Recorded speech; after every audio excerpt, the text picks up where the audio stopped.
Ito yung masasabi ko na isa ito sa pinakamasarap sa parte ng buhay ng tao. Pero hindi lahat nagagawa ito. Busy kasi silang masyado sa kanilang mga trabaho. At isa pa, napaka-loyal nila sa boss nila na akala nila sila ang tagapagmana ng kumpanya.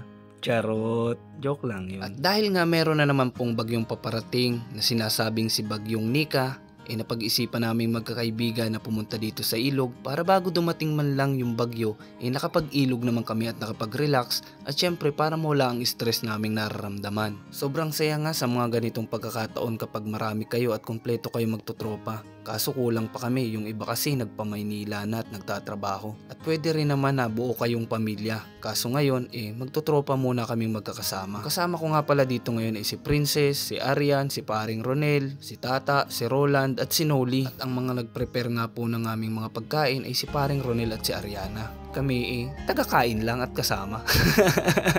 Charot. Bali, andito nga pala kami ngayon sa bagong resort dito sa Kalangkawan Norte. Kaya kung hindi mo to alam, itanong mo sa akin. Bagong tuklas pa lang po ang paliguan na ito, kaya medyo kukunti pa yung tao. Pero sa banda sa unahan ay napakarami. Pero sa bandang ito ay mga 3 grupo po kami na naliligo dito. Sobrang perfect nga ng lugar na to guys, dahil bukod sa napakalinaw ng tubig, sobrang lamig pa. Ani mo'y may 50 yelong nakababad. Kaya kung iniinitan ka at mainitin ka, perfect na perfect sa iyo ang lugar na ito. At hindi lang yon, kung gusto mo makapag-relax at stress ka, pwede kang maupo dito sa mga batuhan at magmuni-muni at isipin yung mga bagay-bagay. Napakasarap sa pakiramdam, promise. Kaya kung ako sa iyo, kukontakin ko ng mga kaibigan ko. At kung wala namang kaibigan, yung pamilya mo na lang, isama mo sila dito. Napakasaya dito.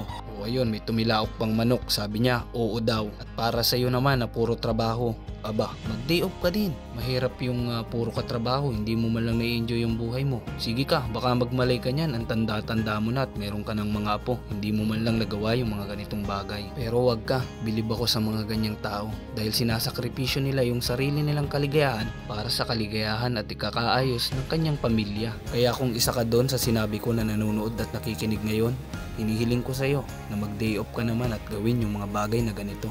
Para ma-enjoy mo naman kahit papano yung buhay mo. Bali, ang video nga pala nito ay in-upload ko na kanina, kaso nga lang naka-copyright dahil may music tayong nilagay.